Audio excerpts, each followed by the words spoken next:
Salut les atépistes, donc aujourd'hui on va vous faire une vidéo sur la préparation physique rugby et plutôt orientée sur les trois quarts. Cette vidéo elle est découpée en 3 parties. Dans un premier temps on reviendra sur comment structurer une semaine type en préparation physique rugby. On en a déjà parlé dans les anciennes vidéos, mais c'est bien de faire Mise à jour. une petite mise à jour. Ensuite on parlera de la saison en général et plus précisément des phases finales d'affûtage, etc. Ouais, dans le cycle dans lequel on vient d'entrer, donc comme vous le savez on a un programme de préparation physique rugby en ligne et qui évolue toute la saison en fonction des différentes phases d'une saison de rugby. Et donc en ce moment on est dans la période des phases finales, donc le cycle est orienté dans cette optique-là, dans cet objectif-là pour préparer les joueurs. Puis pour terminer cette vidéo, on vous fera une petite séance prépa arrière phase finale.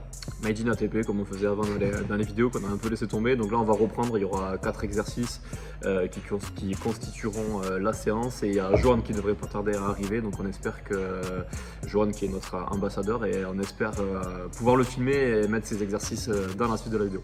Pour ce qui est de la planif de la semaine pour le rugby, donc là ça va être vraiment une planif orientée préparation physique. On n'a pas pris en compte à l'intérieur les entraînements 100% rugby.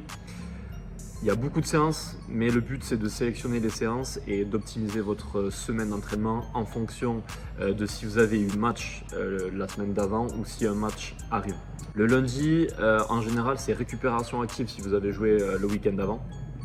Qui dit match, dit intensité, dit traumatisme entre guillemets, donc on a besoin de récupérer et de se régénérer. Donc on fait de la récupération active. Vous pouvez aller voir notre vidéo sur la récupération active qui est juste là pour vous rafraîchir un petit peu la mémoire. Et si jamais vous n'avez pas eu match, on met et on place en général une muscu sur le haut du corps à viser hypertrophie. Mardi, jour 2, vous avez un petit peu récupéré du week-end, c'est l'occasion de travailler votre puissance, votre squat, et de travailler aussi du renfort bas du corps. Ici, la puissance sur tout notre programme rugby, elle est divisée en 2 parties, soit spécifique au poste d'arrière, soit pour les avants. Donc là aussi, vous aurez un choix à faire. Et puis voilà.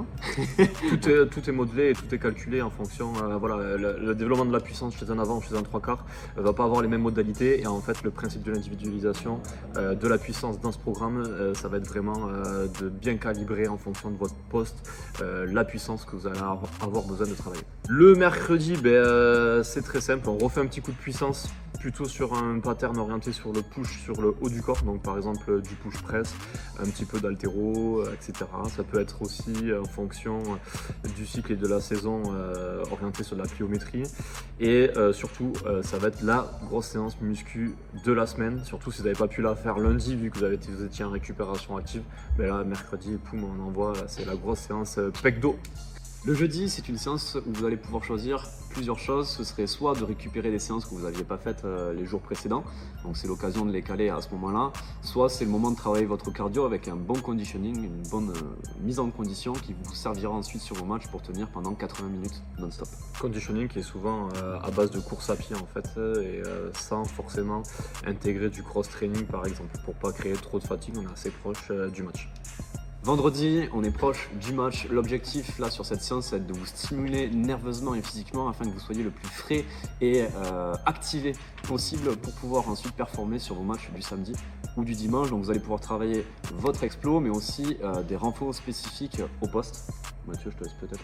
Ouais, surtout pour les avants où on va faire beaucoup de travail au niveau des cervicales. Les trois quarts, on va plutôt travailler sur les adducteurs, sur la proprioception, sur des exercices justement que vous verrez à la fin de la vidéo qui vont être orientés sur tout ce qui est renforcement des muscles qui permettent de buter et de taper par exemple dans la balle.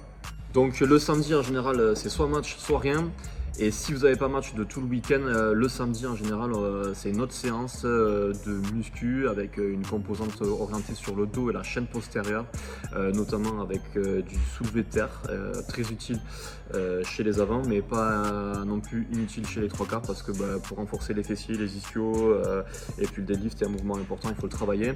Et puis là vous avez du conditioning à base de cross-training intensif pour remplacer un petit peu l'intensité du match. Et ça, c'est valable que si vous n'avez pas match. Parce que votre semaine d'entraînement se termine le vendredi, comme l'expliquait Lou tout à l'heure sur la séance de stimulation, si vous avez match le samedi ou le dimanche. Donc le but, c'est surtout ne pas créer trop de fatigue et d'arriver frais pour son match. Ça, c'était la semaine type utilisée lors des cycles, et aujourd'hui on va vous présenter un peu plus en détail ce qu'on met à l'intérieur de nos phases d'affûtage justement pour préparer les phases finales des championnats. Exactement, c'est-à-dire que là, une phase d'affûtage pour les phases finales, où on est directement dans la période, comme on disait en intro, ça va être beaucoup moins de volume et peut-être un peu plus d'intensité. Par volume, on entend nombre de séries, répétitions, nombre d'exercices dans la séance, la durée de la séance, voilà, ou même le nombre de répétitions, où on va augmenter vraiment le volume global de la programmation. Et l'intensité, ça va être, on va dire, l'objectif et le pourcentage de charge utilisée, ou par exemple si on fait des sprints, ça va être peu de sprints mais à très très haute intensité. Aussi, on rebondit sur ce que disait Mathieu, le choix de l'exercice au fur et à mesure de la saison pour pouvoir vous stimuler va changer aussi au fur et à mesure. On en parlait tout à l'heure avec les terrains qui commencent à sécher un petit peu et qui sont un peu moins gras, travail d'appui un peu plus marqué, etc., etc. Donc ça aussi, ça évolue au fur et à mesure de votre saison. Complètement. Par exemple, l'hiver, les terrains sont gras, on met beaucoup d'haltéro, de travail de force, du lourd, parce qu'on a besoin d'être bien planté, alors que quand les terrains s'assèchent un petit peu, on a besoin de plus de mettre de la vitesse et de jouer sur les appuis. Donc c'est là aussi, à cette période et dans cette phase-là, qu'on va changer donc les modalités d'exercice et pour pouvoir remettre plein gaz sur le terrain ensuite le week-end. Après ce cycle d'entraînement de phase finale, et une fois que vous aurez fini vos phases finales, donc il y en a qui les finiront plus ou moins tôt en fonction du classement de votre équipe et de la performance de votre équipe, on va passer sur le cycle intersaison. Donc on a fait une vidéo ici sur les 7 erreurs à ne pas faire en intersaison qui est très intéressante à écouter, mais surtout voilà, le programme rugby va évoluer, comme je vous le disais, il évolue toute la saison, et là à la fin de ces phases finales, il va évoluer sur un cycle spécifique à l'intersaison avec beaucoup d'hypertrophie, et surtout ça va être préparatoire au cycle de force qui tombe en général au mois de juillet pour ensuite avoir les effets retardés pour le début de saison. Donc c'est un cycle à ne surtout pas manquer, mais prochainement sûrement une vidéo sur le sujet. Et donc on en profite pour lancer la suite. Nous allons vous présenter quelques exercices. Premier exercice qui va permettre de travailler la stabilité unipodale, c'est-à-dire votre stabilité en appui sur un seul pied, mais aussi qui va être un exercice spécifique pour tout ce qui est buteur, mais aussi pour tous ceux qui tapent souvent au pied, qui cherchent de la longueur et de la profondeur dans leur jeu au pied.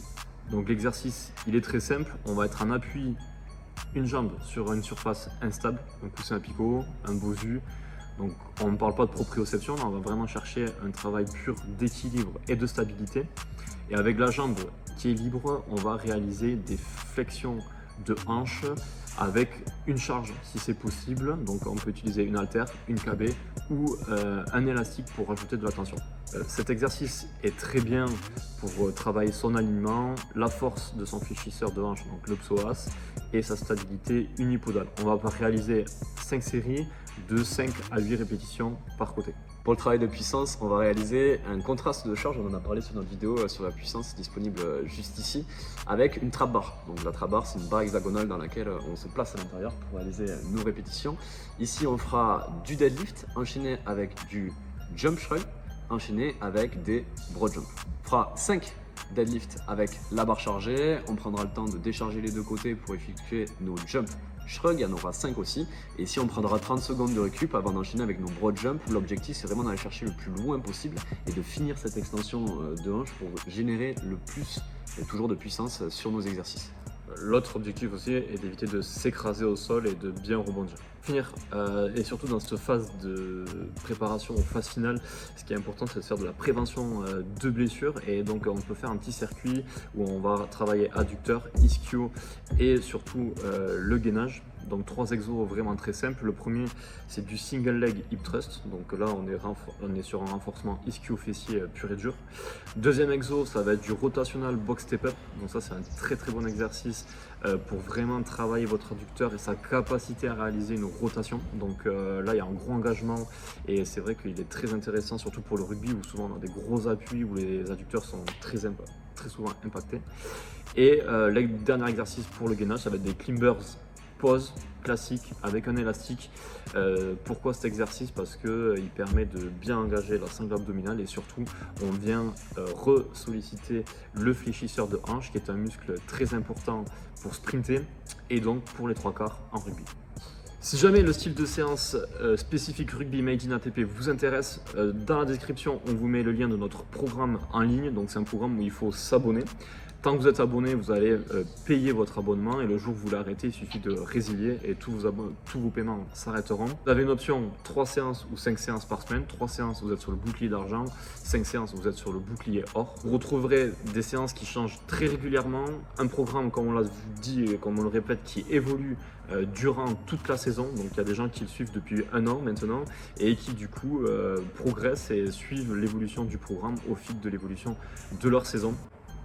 Tous les exercices sont illustrés aussi en vidéo, donc ça c'est une grosse qualité.